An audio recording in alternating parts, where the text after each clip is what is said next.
Hello student, आप लोग कैसे हैं। आज का टॉपिक हमारा है मानव आंत, यानी कि ह्यूमन इंटेस्टाइन। ह्यूमन आंत क्या होता है, यानी कि मानव में आंत दो होती हैं, छोटी और बड़ी। ये किस प्रकार शरीर में व्यवस्थित होती हैं, मैं आज आप लोगों को दिखाने वाला हूँ। और इसका कार्य क्या होता है, मैं इसको बहुत ही अच्छे तरीके से समझाऊंगा। आप लोग वीडियो के अंत तक बने रहिए।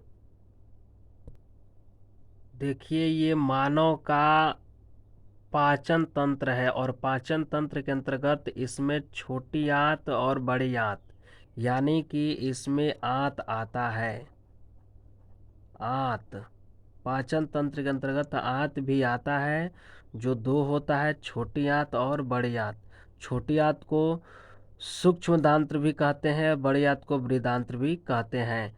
तो आज हम लोगों को छोटी आंत और बड़ी आंत के बारे में अध्ययन करना है।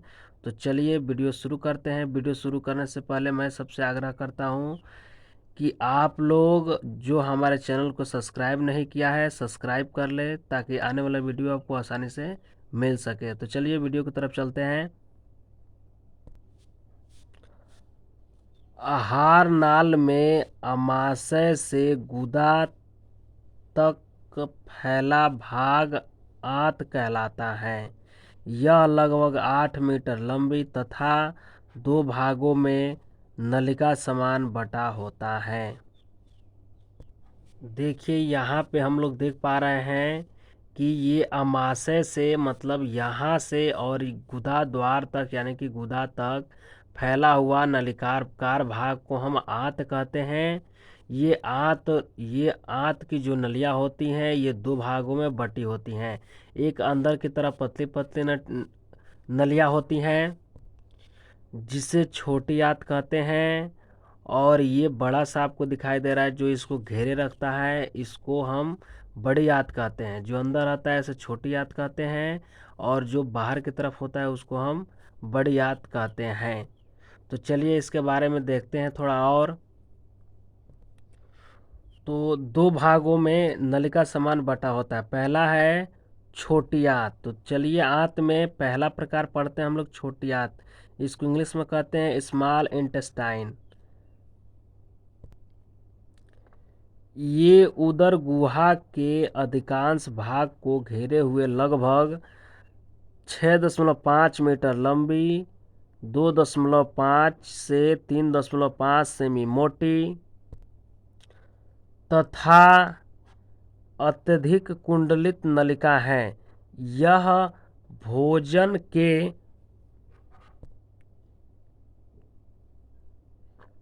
पाचन तथा अवशोषण का मुख्य केंद्र है। इसे निम्न 3 भागों में बांटा जाता है। देखिए, यहाँ पे ये अत्यधिक कुंडलित संरचना दिखाई दे रही है, आंत है। मैं इसको जरा बड़ा करके दिखाता हूँ आपको। यहाँ से जो सेक्शन है, ये जो सेक्शन है, यहाँ से इतना सेक्शन मैं दिखाऊंगा आपको, यहाँ कटिंग दिखाऊंगा। और छोटी आंत कैसी होती है, बड़ी आंत कैसी होती है, मैं इसको स्पष्ट दिखाने वाला हूँ। तो चलिए इसको दिखाते हैं। तो हम लोग देख पा रहे हैं, थोड़ा इसको जूम करके दिखाया गया है, अर्थात थोड़ा सा फिगर हम बड़ा बनाया है और बड़ा बना करके आपको दिखा रहे हैं कि ये आपको दिखाई दे रहा है। यहाँ पे अमाशय उपस्थित है, और ये लीवर उपस्थित है, और ये जो है ये बाइल डक्ट उपस्थित है यहाँ पर, पित्ताशय, और यहाँ पे अग्नाशय है, पैनक्रियाज है, और ये ग्रहणी है। और ग्रहणी के नीचे जो है, इसी से लगा होता है छोटी आंत, और इसके छोटी आंत के चारों तरफ बड़ी आंत पाया जाता है। यहाँ से जुड़ा होता है सिकम के द्वार से, इलियम से यहाँ पे जुड़ा होता है, सिकम के पास जुड़ा होता है। और ये होती है बड़ी आंत, और ये होता है छोटी आंत। अंदर वाला छोटा आंत होता है, और ये होता है बड़ा आंत। तो चलिए छोटी आंत के बारे में अभी अध्ययन किए हैं, तो बताया गया है ये कि ये अमाशय के ठीक नीचे पाया जाता है। देखिए, अमाशय से ग्रहणी के ठीक नीचे ग्रहणी से जुड़ा हुआ पाया जाता है, और यह अत्यधिक कुंडलित होता है। इसमें निम्न भाग होते हैं, तो भाग भी हम लोग समझेंगे। तो चलिए देखते हैं। तो कह रहा है कि इसे 3 भागों में बांटा जाता है। यहाँ पे देखिए कि छोटी आंत, इसे 3 भागों में बांटा जाता है। कौन कौन सा भाग है? पहला है ग्रहणी। ये ग्रहणी है, डोडेनम। यह छोटी आंत का अगला चौड़ा भाग है। यह 25 से 30 सेमी लंबी व अंग्रेजी शब्द के यू आकार की होती हैं। इसकी भुजाओं के मध्य गुलाबी रंग का अग्नाशय अर्थात पैनक्रियाज स्थित होता है। इसमें पाचक एंजाइमों का स्रावित करने वाली ग्रंथियां का अभाव होता है। तो हम लोग यहाँ पे देख पा रहे हैं कि ये है ग्रहणी, यानी कि छोटी आंत का पहला भाग होता है ग्रहणी। देखिए यहाँ से ये जुड़ा हुआ पाया जाता है, अमाशय से जुड़ा हुआ। अमाशय और छोटी आंत के, बड़ी आंत के जो बीच में यानी कि अग्नाशय के पास जो भाग पाया जा रहा है, इसको हम कहते हैं डोडेनम यानी कि ग्रहणी। और ये ग्रहणी थोड़ा लंबी होती हैं, 25 से 30 सेमी होती हैं और अंग्रेजी शब्द के यू आकार की होती हैं। देखिए यहाँ पे बता रहा है कि इसके भुजा के पास जो है, इसके भुजाओं के अंदर जो है यहाँ पे गुलाबी रंग का अग्नाशय पाया जाता है, यहीं पे स्थित होता है। इसमें पाचक एंजाइमों का स्रावित करने वाली ग्रंथियों का अभाव होता है, यानी कि इसमें जो है ग्रहणी में पाचक एंजाइम नहीं पाए जाते हैं किसी भी प्रकार का इसके अंदर जो भोजन को पचा सके, यानी कि सिर्फ ये अमाशय से भोजन को ग्रहणी में ला करके और यहाँ पे वाल्व लगा होता है और यहाँ से सीधे छोटी आंत में इसको छोड़ देता है। तो ये छोटी आंत का ही पहला भाग होता है ग्रहणी। चलिए दूसरा भाग देखते हैं क्या होता है। छोटी आंत का दूसरा भाग क्या होता है? देखिए छोटी आंत का दूसरा भाग होता है मध्यांत्र यानी कि जेजनम। यह मतलब कि ग्रहणी अपने दूरस्थ छोर पर मध्यांत्र में खुलती हैं। यह लगभग 2 से 2.6 मीटर यानी कि 8 फीट लंबी होती हैं। तो दूसरा भाग क्या है? मध्यांत्र है। तो यहाँ पे देख पा रहे हैं कि ग्रहणी है और ग्रहणी के दूरस्थ छोर यानी कि यहाँ पे दूर वाले भाग यानी कि इसके पास नहीं, थोड़ा सा दूर होता है, तो इसको हम क्या कहते हैं? जेजनम कहते हैं, मध्यांत्र कहते हैं इसको। इसको हम मध्यांत्र कहते हैं। ये भाग जो है ग्रहणी से जुड़ा हुआ पाया जाता है, तो हम इसको मध्यांत्र कहते हैं। ये लगभग 8 फीट लंबी होती हैं। यह 2.6 मीटर होती है यानी कि 8 फीट लंबी होती है ये। अब चलिए देखते हैं जो छोटी आंत होती है उसकी तीसरी भाग, लास्ट वाली भाग क्या होता है। देखिए छोटी आंत की जो तीसरी भाग होती है उसको कहते हैं शेषांत्र यानी कि इंग्लिश में कहते हैं इलियम। यह छोटी आंत का पिछला भाग है। यह लगभग 3.6 मीटर यानी कि 12 फीट लंबा होता है। यह बड़ी आंत के सीकम में खुलता है। छोटी आंत की दीवार पतली होती है जिस पर श्लेष्मिका के असंख्य अंगुली जैसे उभार होते हैं, इन्हें रसांकुर कहते हैं। तो यहाँ पे हम लोग देख पा रहे हैं कि ये भाग से शांत है। छोटी आंत की जो जहाँ पे सीकम में इसकी लास्ट छोर जो है, जो अंतिम भाग होती हैं जहाँ पे खुलता है, ये सीकम में खुलता है। बड़ी आंत के सीकम भाग में खुलता है। यहाँ पर सीकम भाग आपको दिखाई दे रहा है, ये सीकम भाग है, दिखाई दे रहा है यहाँ पे। और ये सेशांत्र इलियम यानी कि छोटी आंत की तीसरी भाग है। तो तीसरी भाग सीकम में खुलती है। यह लगभग जो है 3.6 मीटर यानी कि 12 फीट लंबी होती हैं और यह बड़ी आंत के सिकम में खुलता है, छोटी आंत के दीवार में। यानी कि इसकी दीवार में जो छोटी आंत होती हैं, जो छोटी आंत होती है मैंने हर जगह हर स्थान पर छोटी आंत पर जो है श्लेष्मिका का असंख्य अंगुलिकार जैसे उभार पाए जाते हैं, उसकी दीवार के अंदर पाए जाते हैं, जिन्हें हम रसांकुर कहते हैं। इससे छोटी आंत को हम सेक्शन करके आपको दिखा रहे हैं कि छोटी आंत में कैसे रसांकुर पाया जाता है, जरा ध्यान दीजिएगा। देखिए यहाँ पे छोटी आंत की सेक्शन की गई है। छोटी आंत की आंतरिक संरचना यानी कि छोटी आंत की जो आंतरिक संरचना है उसके जो लेयर होते हैं, आंतरिक जो लेयर होते हैं, अस्तर होते हैं, उसमें इस तरह की संरचनाएं पाई जाती हैं। उसको सेक्शन करने पर, सूक्ष्मदर्शी से देखने पर इस तरह की संरचनाएं पाई जाती हैं। तो इसमें बता रहा है कि रसांकुर पाया जाता है। देखिए यहाँ पे ये रसांकुर है, इसको इंग्लिश में बिलाई कहते हैं। ये रसांकुर पाया जाता है जो भोजन को अवशोषित करता है, जल को अवशोषित करता है, घुलित पदार्थों को अवशोषित करता है और ये छोटी आंत में क्षेत्रफल भी बढ़ाता है।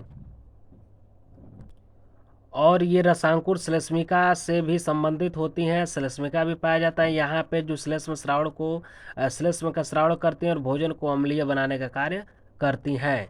तो ये है रसांकुर। इनका आकार ग्रहणी तथा मध्यांत्र में बड़ा होता है। ये आंत में अपचित भोजन की अवशोषण सतह को बढ़ाते हैं। रसांकुरों के मध्य में कुछ आंतरिक ग्रंथियां होती हैं जिन्हें लीवर कुहन की दरारें कहते हैं। इन ग्रंथियों पर निम्न 4 प्रकार की कोशिकाएं पाई जाती हैं। तो ये है रसांकुर, जो छोटी आंत में पाया जाता है। बता रहा है कि जो रसांकुर होता है वो ग्रहणी यानी कि जो ऊपर ग्रहणी के ऊपर पाया जा रहा है तथा मध्यांतर में बड़ा होता है। मैं दिखाने की कोशिश कर रहा हूँ। देखिए यहाँ पे हम लोग देख पा रहे हैं कि ये ग्रहणी है और ये मध्यांतर है, यानी कि छोटी आंत में जो रसांकुर पाए जाते हैं वो थोड़ा ज़्यादा और बड़े पाए जाते हैं। कहाँ पे पाए जाते हैं बड़ा? तो ग्रहणी में पाए जाते हैं और मध्यांतर में पाए जाते हैं। ये जो रसांकुर होते हैं ये भोजन को अवशोषित करते हैं, जो अपचित भोजन को अवशोषित करते हैं। रसांकुरों के मध्य में यानी कि बीच में ग्रंथियां पाई जाती हैं। इसमें सारी ग्रंथियां उपस्थित होती हैं और ये ग्रंथियां, इस ग्रंथि को हम कहते हैं लीवर कुहन की ग्रंथियां कहा जाता है। लीवर कुहन की दरारें भी इसको कहते हैं। इन ग्रंथियों में 4 प्रकार की ग्रंथियां पाई जाती हैं, मतलब कोशिका पाई जाती हैं। जो ग्रंथि होती हैं उस ग्रंथि का निर्माण 4 प्रकार के कोशिकाओं से होता है। कौन कौन सा होता है, चलिए मैं आपको पढ़ा करके समझाता हूँ। पहला है जाइमोजिनिक या पैनेथ की कोशिकाएं। जाइमो जाइसोजाइम एंजाइम का स्रावण, यानी कि जाइमोजिन जो होता है, जो ग्रंथि का जो कोशिका भाग होता है छोटी आंत में, वो लाइसोजाइम का स्रावण करता है जो जीवाणुओं को नष्ट करता है। यानी कि अंदर जो भोजन में जो जीवाणु होते हैं उनको ये नष्ट करता है। तो ये पहला है जाइमोजेनिक या पैथन की कोशिकाएं। दूसरा होता है एंटीरो एंडोक्राइन कोशिकाएं। एंटीरो एंडोक्राइन का मतलब, एंडोक्राइन का मतलब कि ये कोशिकाएं अंदर से पदार्थों का स्रावण करती हैं। देखिए कौन कौन से पदार्थ का स्रावण करती हैं।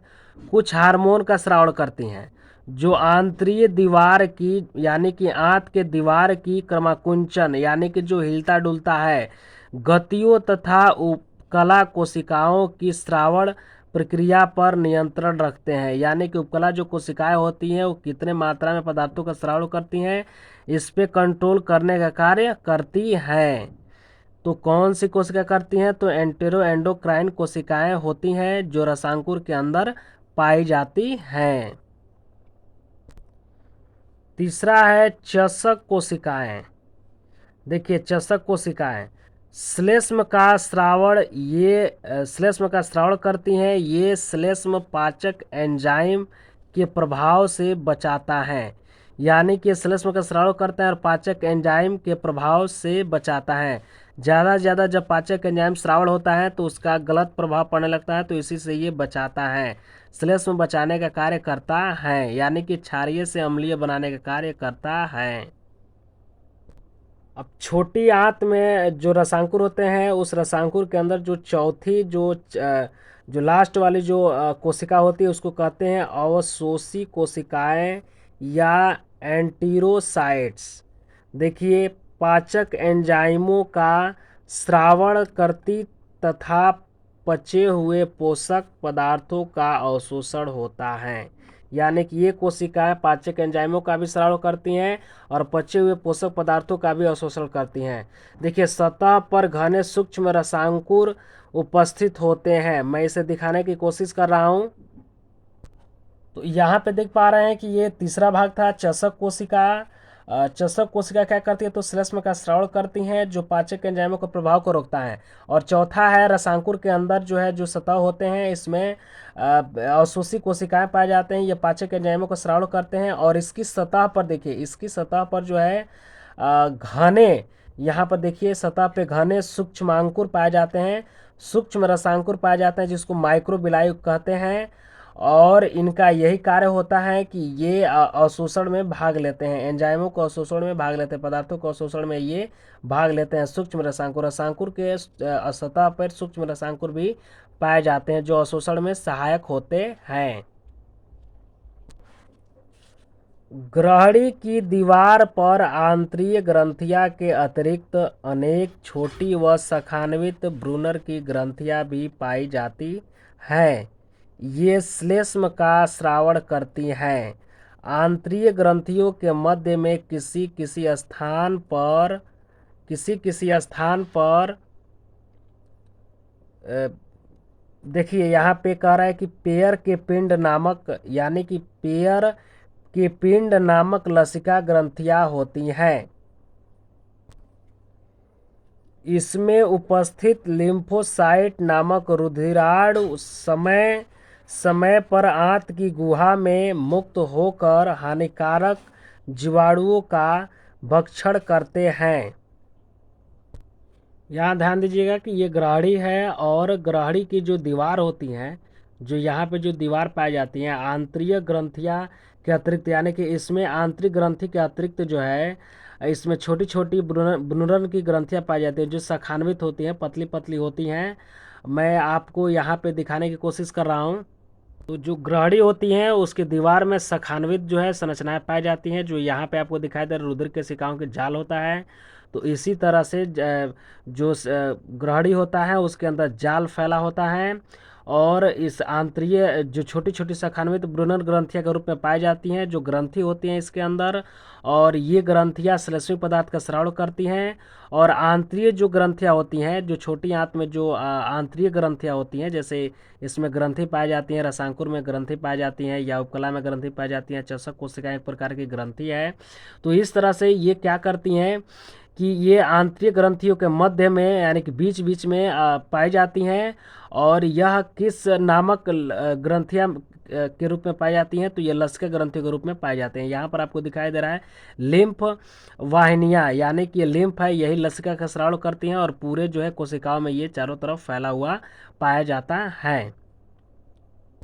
कह रहा है कि इसमें उपस्थित लिम्फोसाइट यानी कि लिम्फोवाहिनियाँ क्या करती हैं कि नामक रुधिराण समय समय पर, और जो जो रुधिराण होता है इसका जो ये रुधिर रुधिर का अणु है, ये रुधिर का भाग भी होता है लिम्फोसाइट, और लिम्फ वाहिनियाँ उसमें जा करके रुधिर के पास जा करके और हानिकारक जो जीवाणु होते हैं उसका भक्षण भी करते हैं। यहाँ पर देखिए रुधिर वाहिनियाँ पाई जा रही हैं और इसके अंदर जा करके देखिए जालीनुमा संरचना बनाया हुआ है, देखिए रुधिर के शिकाओं का जाल है ये, और इसके अंदर जा करके और जो भी ब्लड में यानी कि हमारे खून में या रुधिर कह सकते हैं, रुधिर में जो भी हानिकारक बैक्टीरिया या कोई भी हानिकारक माइक्रोबीज होते हैं उनको जो है ये खत्म करने का कार्य करते हैं, यानी कि नष्ट कर देते हैं। ये लिम्फ वाहिनियाँ से लिम्फोसाइट का निर्माण होता है और ये रुधिर वाहिनियाँ में जा करके हानिकारक माइक्रोबीज का नष्ट करते हैं।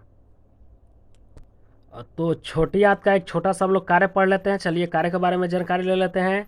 छोटी आंत के कार्य, फंक्शन ऑफ स्मॉल इंटेस्टाइन। देखिए पहला कार्य इसका पाचन क्रिया मुख्यतः छोटी आंत में संपन्न होती हैं, यानी कि बड़ी आंत में कम लेकिन छोटी आंत में ज़्यादा संपन्न होती हैं। पाचन की प्रक्रिया यानी कि भोजन छोटी आंत में भी पचता है।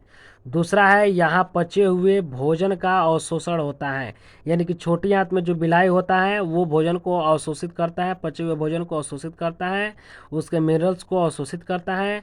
दूसरा है ये एक्रेटिन यानी कि सेक्रेटिन हार्मोन का स्रावण करती हैं जो आंतरीय रस तथा अग्नाशय रस के स्राव को नियंत्रित करता है, यानी कि इसमें छोटी आंत में एक सेक्रेटिन हार्मोन स्राव होता है जो आंत की जो रस होते हैं या अग्नाशय के जो रस होते हैं उसके स्राव को कंट्रोल करने का कार्य करता है।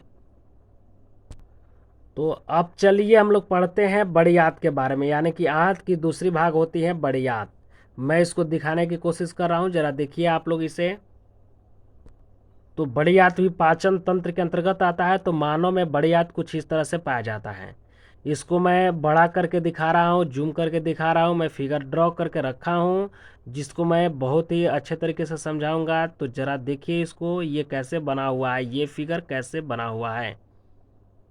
अभी अभी हम लोग स्मॉल इंटेस्टाइन का स्टडी किए हैं, तो ये है स्मॉल इंटेस्टाइन। अब जो है हम लोग स्टडी करने वाले हैं दूसरा बड़ी आंत यानी कि लार्ज इंटेस्टाइन के बारे में आज हम लोग जानेंगे। ये है लार्ज इंटेस्टाइन, ये बड़ी आंत है जो आपको दिखाई दे रहा है, छोटी आंत के चारों तरफ दिखाई दे रहा है, इसको कहते हैं बड़ी आंत। तो चलिए इसके बारे में हम लोग अध्ययन करते हैं, बड़ी आंत के बारे में। यह आहार नाल का अंतिम भाग है। यह लगभग 1.5 मीटर लंबी तथा 4 से 7 सेमी मोटी संरचना है। इसमें केवल पचे हुए शेष भोजन तथा जल का अवशोषण होता है। साथ ही अपच भोजन को शरीर से बाहर निकाल दिया जाता है। इसे 3 भागों में बांटा जाता है। तो ये है आहार नाल, ये है यहाँ से लेकर के और यहाँ तक अंतिम भाग तक पूरा ये आहार नाल होता है, और आहार नाल का ये अंतिम भाग होता है। यहाँ पर आपको दिखाई दे रहा है कि ये अंतिम भाग है, यहाँ पे गुदा द्वार से भोजन को बाहर निकाल दिया जाता है। तो ये इसी का भाग जो है बाहर की तरफ खुला होता है। तो ये जो आप बड़ी आंत होती है ये आहार नाल की अंतिम भाग होती है। तो यह लगभग 1.5 मीटर जो है लंबा होता है, और 4 से 7 मीटर जो है मोटा होता है, ये मोटाई इसकी होती है। और इसमें जो है पचे हुए भोजन शेष रूप में पाए जाते हैं, और इसमें जल पाए जाते हैं, यानी कि शेष भोजन का भी अवशोषण किया जाता है और जल का भी अवशोषण किया जाता है। और साथ ही अपच भोजन को इसी के लास्ट छोर से, यानी कि देखिए यहाँ पर मलाशय है, मलाशय में इकट्ठा हो जाता है जो अपचित जो भोजन होता है, और गुदा द्वार द्वारा इसको बाहर निकाल दिया जाता है। तो इसी भाग से बाहर भी निकाला जाता है। हमारे ख्याल से बड़ी आंत को 3 भागों में बांटा जाता है। तो चलिए देखते हैं इसका 3 भाग कौन कौन सा है। तो इसे 3 भागों में बांटा जाता है। पहला है सीकम, इसको इंग्लिश में भी सीकम कहते हैं, हिंदी में भी इसको सीकम कहा जाता है। तो चलिए इसके बारे में अध्ययन करते हैं। यह छोटी आंत और बड़ी आंत के मिलने के स्थान पर छोटी बंद थैली के रूप में होता है, जिससे लगभग 9 सेमी लंबी अंगुली जैसी क्रीमी रूपी यानी कि छोटी परिशेषिका लंबी निकली हुई भाग, यानी कि देखिए यहाँ पर वर्मी फार्म बता रहा है, अपेंडिक्स कहते हैं, यानी कि अपेंडिक्स से जुड़ा रहता है, यानी कि अपेंडिक्स ही कहते हैं। शाकाहारी प्राणियों में सीकम मनुष्य की अपेक्षा बहुत लंबा होता है, यानी कि जो मांस का सेवन नहीं करते हैं, सिर्फ शाक का सेवन करते हैं, उनमें जो है जो सीकम होता है वो अपेक्षा बड़ा होता है। मनुष्य में इसका कोई कार्य नहीं है, यानी कि मनुष्य जो होते हैं, जो हम लोग हैं, इसका कोई कार्य, सीकम का कोई कार्य नहीं होता है। चलिए इसको हम दिखाने की कोशिश करते हैं फिगर के माध्यम से। तो यहाँ पे हम लोग देख पा रहे हैं कि ये सीकम है, यहाँ पे सीकम है जो इलियम इसी में आकर के खुलता है, और यह थैलीनुमा संरचना होता है। देखिए यहाँ पर थैलीनुमा संरचना है, और इसी भाग से लगभग 9 सेमी जो है लंबी एक अंगुली की जैसी संरचना यहाँ पर आपको दिखाई दे रहा है कि पाया जा रहा है। और ये क्रीमी रूपी होता है, मतलब थोड़ा पतला, क्रीमी रूप का मतलब कि फीता की जैसी थोड़ा संरचना होती है, छोटी सी होती हैं, और ये परिशेषिका के रूप में होती है, यानी कि वर्मी फार्म के रूप में होती है। इसको हम परिशेषिका कहते हैं, यानी कि अपेंडिक्स इसको हम कहते हैं। तो ये शाकाहारी जंतुओं में थोड़ा सा बड़ा होता है, पर मांसाहारी जंतुओं या सर्वाहारी जंतुओं में ये थोड़ा सा छोटा पाया जाता है। जैसे मनुष्य में ये छोटा होता है, और खरगोश वगैरह में, जैसे खरगोश पाया जाता है तो उसमें थोड़ा सा ये बड़ा होता है, क्योंकि खरगोश शाकाहारी होता है तो उसमें ये बड़ा पाया जाता है। मैं सीकम को थोड़ा आंतरिक भाग दिखाना चाहता हूँ, जरा इसको देखिए। आंतरिक भाग, मैं फिगर इसका भी ड्रॉ करके रखा हूँ, मैं आपको दिखाने की कोशिश कर रहा हूँ। तो यहाँ पे हम लोग देख पा रहे हैं कि ये है आंत की आंतरिक संरचना है। देखिए यहाँ पे मैं लिखा हूँ आंत की आंतरिक संरचना। तो ये आंत की, बड़ी आंत की आंतरिक संरचना है। यहाँ पे हम लोग देख पा रहे हैं कि ये कृमि रूपी परिशेषिका यानी कि वर्मीफार अपेंडिक्स है। ये सीकम की आंतरिक संरचना है। कुछ आंतरिक संरचना इस तरह से दिखाई देता है। तो चलिए आगे की तरफ पढ़ते हैं। देखिए यहाँ पे बड़ी आंत का जो दूसरा भाग होता है वो बृहदांत्र यानी कि कोलन होता है। कोलन के नाम से लोग जानते हैं इसको, बृहदांत्र के नाम से हिंदी में कम जाना जाता है इसको, हिंदी में भी कोलन के नाम से ही जानते हैं। पर यहाँ पे देखेंगे थोड़ा सा हम लोग, यह उल्टे यू आकार की लगभग 1.3 मीटर लंबी नलिका है। इसमें 4 भाग होते हैं। पहला बता रहा है कि 15 सेमी लंबा आरोही कोलन, 50 सेमी लंबा अनुप्रस्थ कोलन, 25 सेमी लंबा अवरोही कोलन, 40 सेमी लंबा सिग्माइड कोलन। तो इस तरह से बृहदांत्र का ये यानी कि कोलन का 4 भाग होते हैं। मैं आपको दिखाने की कोशिश कर रहा हूँ। देखिए यहाँ पे ये कोलन है, इसको कोलन बोलते हैं, इसको कोलन बोलते हैं और इसको कोलन बोलते हैं। ये 4 प्रकार के कोलन होते हैं। यानी कि यहाँ पे आपको दिखाई दे रहा है, पहला आपको दिखाई दे रहा है यहाँ पे देखिए आरोही कोलन यानी कि असेंडिंग कोलन, इसको असेंडिंग कोलन बोलते हैं। और दूसरा होता है अनुप्रस्थ कोलन। तो अनुप्रस्थ कोलन यहाँ पर आपको दिखाई दे रहा है ट्रांसवर्स कोलन, ये दूसरा भाग हो गया। और तीसरा भाग है अवरोही कोलन। तो यहाँ पे ये अवरोही कोलन हो गया। और अवरोही कोलन 25 सेमी होता है, अनुप्रस्थ कोलन जो है 50 सेमी होता है, और 15 सेमी लगभग जो है आरोही कोलन होता है। और चौथा होता है जो 40 सेमी लंबा होता है सिग्माइड कोलन, ये होता है सिग्माइड कोलन। यहाँ से यहाँ तक का सिग्माइड कोलन कितना होता है, तो 40 सेमी लंबा पाया जाता है। तो ये है कोलन का भाग। तो कोलन में कितने भाग पाए जाते हैं, तो 4 भाग पाए जाते हैं। कौन कौन से, आरोही कोलन, अनुप्रस्थ कोलन, अवरोही कोलन और सिग्माइड कोलन। इनकी लंबाई कितनी होती है, तो 15 सेमी लगभग आरोही कोलन होता है, अनुप्रस्थ कोलन 50 सेमी लगभग होता है, 50 सेमी होता है, ये वाला है 50 सेमी होता है। और ये अवरोही कोलन है, ये अवरोही कोलन है, तो अवरोही कोलन 25 सेमी पाया जाता है, और 40 सेमी जो है सिग्माइड कोलन पाया जाता है। बृहदांत्र की दीवार पर अर्थात कोलन की दीवार किनारों पर फूलकर थैलीनुमा संरचना बनाती हैं जिसे हास्ट्रा कहते हैं। इसमें गुहा का श्लेष्म क्षेत्रफल बढ़ जाता है, जिसमें श्लेष्मिक ग्रंथियां भी उपस्थित होती हैं। तो जहाँ जहाँ पे कोलन मुड़ी हुई पाई जाती हैं उसको हम हास्ट्रा कहते हैं। देखिए जैसे यहाँ पर ये आपको हास्ट्रा दिखाई दे रहा है, यहाँ पर भी हास्ट्रा दिखाई देगा, और यहाँ पर भी आपको हास्ट्रा, सॉरी यहाँ यहाँ यहाँ ये हास्ट्रा की भाग होती हैं। देखिए यहाँ पर फूल करके अगर थैलीनुमा संरचना बना रही है तो इसको हम हास्ट्रा कहते हैं। जैसे यहाँ पे आपको एक दिखाई दे रहा है कि लिखा गया है हास्ट्रा, तो ये इसको हम हास्ट्रा कहते हैं। तो हास्ट्रा कहते हैं इसको। आंतरिक भाग में दिखाने की कोशिश कर रहा हूँ, देखिए थोड़ा बड़ा कैसे दिखाई देगा। देखिए यहाँ पर आपको लिखा हुआ दिखाई दे रहा है हास्ट्रा कोलाई, यानी कि ये हास्ट्रा है और एक एक भाग को हम हास्ट्रा कोलाई कहते हैं। यहाँ से इसके एक एक भाग को हम हास्ट्रा कोलाई कहते हैं और संपूर्ण भाग को हम कोलाई कहते हैं। और इसी हास्ट्रा में जो है ग्रंथियाँ पाई जाती हैं, श्लेष्मिक ग्रंथियाँ पाई जाती है जो श्लेष्म का स्रावण करती हैं। अब आता है आंत का तीसरा भाग, यानी कि बड़ी आंत का तीसरा भाग मलाशय, जिसको हम रेक्टम कहते हैं। ये बड़ी आंत की भाग होती हैं। यह लगभग 12 से 14 सेमी लंबा आहार नाल का अंतिम भाग है। यह मल द्वार द्वारा बाहर खुलता है। इसका लगभग 4 सेमी लंबा अंतिम भाग गुदा नाल एनल कैनाल कहलाता है। यह नाल गुदा यानी कि द्वार बाहर की ओर खुलती हैं। तो यहाँ पे हम लोग देख पा रहे हैं कि ये बड़ी आंत की अंतिम भाग मलाशय होता है। यहाँ पर दिखाई दे रहा है कि ये मलाशय है, यहाँ पे दिखाई दे रहा है मलाशय, और मलाशय में गुदा नलिका पाया जाता है। और गुदा नलिका द्वारा भोजन जो है आता है और आकर के गुदा द्वार द्वारा बाहर निकल जाता है, ये से बाहर निकल जाता है। तो यहाँ पर ये तीसरा इसका भाग होता है मलाशय। कह रहा है कि मलाशय लगभग जो है 12 से 14 सेमी जो है लंबा होता है। गुदा नाल इसका ये वाला भाग गुदा नाल कहलाता है और ये वाला भाग गुदा द्वार कहलाता है, जिससे भोजन को बाहर निकाल दिया जाता है। तो मलाशय क्या है, तो बड़ी आंत की अंतिम भाग होता है जिसमें भोजन आकर के इकट्ठा होता है, अपचित भोजन आकर के इकट्ठा होता है, यानी कि मल यहाँ पर आकर के इकट्ठा हो जाता है और गुदा नलिका द्वारा यानी कि गुदा द्वार द्वारा बाहर इसको निकाल दिया जाता है। चलिए पढ़ लेते हैं बड़ी आंत की कार्य या बड़ी आंत के कार्य। फंक्शन ऑफ लार्ज इंटेस्टाइन, यानी कि बड़ी आंत का कार्य क्या होता है, जरा ध्यान दीजिएगा।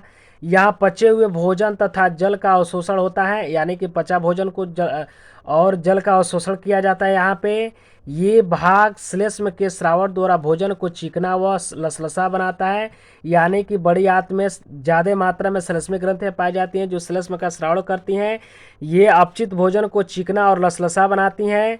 यहाँ से अपचित भोजन को बाहर निकाल दिया जाता है और जो अंतिम में जो अपचित भोजन बचता है उसको बाहर निकाल दिया जाता है। तो दोस्तों, आप लोग को आज का वीडियो कैसा लगा? यदि अच्छा लगा तो लाइक करें, कमेंट करें, हमारे चैनल को सब्सक्राइब करें और ज़्यादा से ज़्यादा शेयर करें। धन्यवाद।